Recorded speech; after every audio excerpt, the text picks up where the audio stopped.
Well, YouTube's uneven enforcement of their own terms of service strikes again. And this time it's led to MxR Plays being forced to abandon a channel with several million subscribers. And it's just extraordinarily frustrating. I covered this story earlier this week. And by the way, shout out to MxR Plays and their viewers too. You all have been very kind. Thank you to everyone who has subscribed. There was a sub purge on Sunday night. So make sure you're still subscribed. And if you haven't yet, hopefully today will be the day you consider it. I put out 5 to 6 videos a day every day during the week, plus Saturdays, to keep everyone informed. Just to give everyone a brief update. MxR Plays tweeted out on October 21st, regardless of the absurdity of a strike when we get back in. Oh, I'm sorry. It says, we got a second strike for unwanted, spicification of Gordon Ramsay. We poorly edited his face onto a bikini-clad girl playing Twister. We genuinely had no idea that this wasn't allowed. He isn't even a woman. If we get one more strike, our channel gets deleted. Please help. YouTube responds and says, hey, we'll take a look at it. Then I talked to Henry directly and last night, and he said that the strike is going to stay, and that that YouTube is not going to overturn it, which is obviously insanity. So then they put out this video yesterday, and they're essentially being forced to abandon MxR Plays for a channel that their alt channel of 200,000 subscribers. Why? Because their next strike means channel termination, and it's just too risky for them to upload at all to that channel anymore, which is insanity. Certainly this type of clip, this type of video is very common on YouTube, and I thought, well, I wanted to first and foremost kind of help them out by letting people know that they've moved over to MxR Plus, which is their back catalog channel. But this is a little bit of what they said. Pretty huge news to share today. Not necessarily the greatest news, but it could be worse. As you may or may not have noticed, you're currently watching a video on MxR Plus and not MxR Plays, because we're actually planning on uploading our reaction videos to this channel for the next 2 months. So if you wanted to continue watching our normal videos, please consider subscribing to this channel. Migrating channels is not something I take lightly. Like, I would only do it if the circumstances became extremely dire. And they have. So essentially in this video, he talks about a couple of the strikes that they've gotten. And look, I know that they kind of toe the line with their thumbnails here and there, but like, we're not talking about, I mean, there are people doing yoga on this platform completely in the buff. All right. There's all sorts of types of just horrible videos. Well, I mean, that's not what I would consider horrible, but there's people who take advantage. I mean, take a look at like the ASMR category. It's basically like softcore prawn. Okay. They react to videos. I'd say they do more than a good faith effort in terms of like censoring or blurring out things that would break terms of service. So they end up reacting to, at one video, they react to a girl who is like hanging out the window of her car and then falls out, and she's totally fine. Like, so it's not even like something you would call like very, very bad. They get a strike for that because, I don't know, they're promoting bad behavior or something like that. Then they talk about that's an active strike right now. And then they get another strike here for taking a badly cropped head of, Gordon Ramsay and putting it on somebody in a bikini. Like, it's actually insane. So now they have 2 strikes. Employees I can hire could have ever saved me from this. I'm pretty sure most of you would have watched this clip and have had no idea that this was a strike. I can hire multiple. Now, here he talks about how absurd it is as a content creator to try and like figure out what the heck you can even do.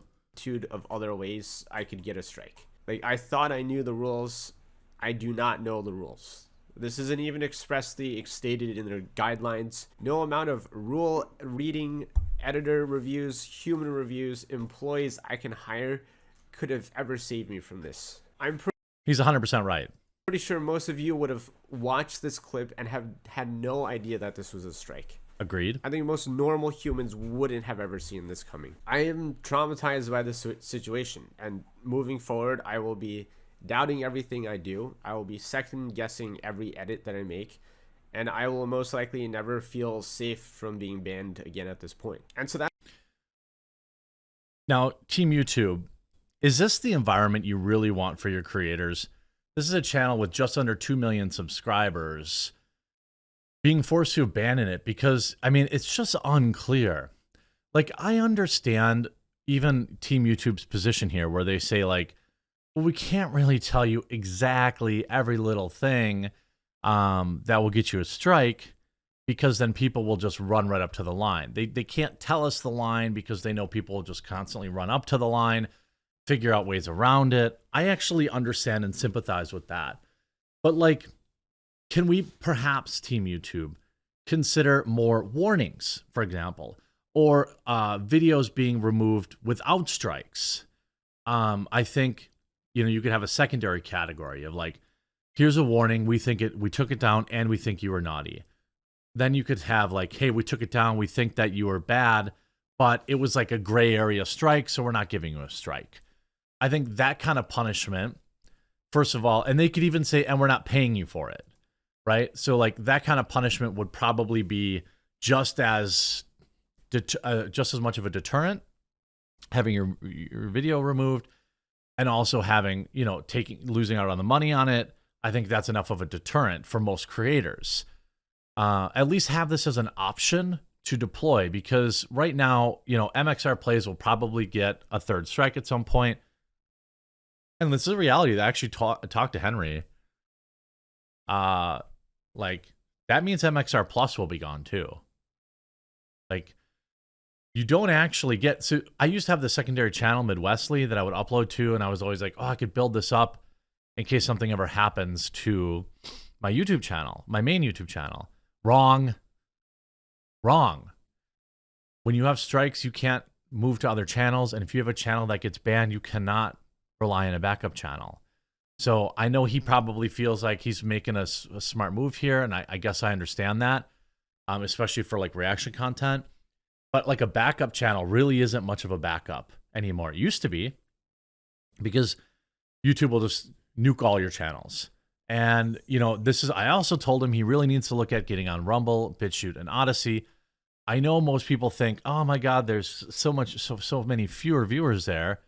Yeah, but if you get banned, a large chunk of your viewers will come over. If you look at like the success Nick Recada's had. Let me show you another example of somebody that needs help too. Here's Chrissy Mayer. She has kind of become a household name in the comic community, like Friday Night Tights and stuff like that. She received a strike. I just want to show you another example of uneven enforcement of their rules. She received a strike for reacting to like a public freak out in like a French fry shop. I think I even reacted to that. And she received a strike. And by the way, also Henry's appeal getting turned down is also another huge problem. She gets a strike for it, appeals it, instantly declines the appeal because no humans actually look at appeals, right? So she points out, I actually talked to her. She called me at like, I don't know, 11 o'clock on Sunday night when she got the strike, and was like, oh, I don't know what to do. You know, I've got this big content house going on and now I can't stream for a week. And I said, well, all you can do is at Team YouTube and hope and pray. And they review it, and they say after third review from our team, unfortunately, this video won't be reinstated. Again, this would be one of those times where like, oh, this is making people look bad that we don't like to look bad. So we gave you, we removed the video. That's fine. It doesn't really necessitate a strike. And then I told her on the phone, pull up a bunch of examples of other people that have covered it. And so that's exactly what she did. NBC covered the video. NBC, another link, another NBC, Inside Edition, Fox 5, Hindustan Times, Fumi Denzalu Void, Univision, showing like dozens of, or at least 10 other examples of people covering the exact same video and not getting a strike. There's like, we're like independent content creators are like a second class citizen on this platform. And it's very frustrating. Most of us generate, I mean, I was streaming the other night to like 4,000 people while Comedy Central had 200 people watching them. Yet Comedy Central lives by an insane second tier set of rules that individual content creators never could. And like, let's be honest, who's making YouTube more money? It's my channel significantly, but I don't live by these gilded rules. And then, you know, you could say the same thing essentially for any independent content creator. And it's just ridiculous. I don't think that it's unfair, Team YouTube. And I know they will watch this video, and I really appreciate that. I don't think that it's unfair for us to ask for simply having universal rules. If Chrissy gets a strike for this video, then CBS, NBC, Inside Edition, all these other people should also get a strike. Don't you think? And also, don't you think maybe there's a better way to handle this, like just removing the video? I mean, we already know that YouTube can cut out clips of videos automatically with the back end. What if the system just said, hey, we detected a clip that's a no-no in your video, and our system automatically removed it, and and then the video would even stay up? Why not have that? Have the AI automatically detect and just remove bad clips, as opposed to striking channels. I mean, I feel like there are other solutions here, Team YouTube, that I'd be happy to talk to you about. You know, I know I'm not Ethan Klein, but maybe Susan can give me a call and we can talk about actually what it's like to be in the trenches on YouTube, because most of the people she talks to are gilded multimillionaires. They don't even live by the same rules we do, and they have no idea what it's actually like. I am very upset about MxR Plays being forced to do this, and also Chrissy Mayer too as well. Absolute, we need to do better, Team YouTube, and I'm happy to talk. Please reach out.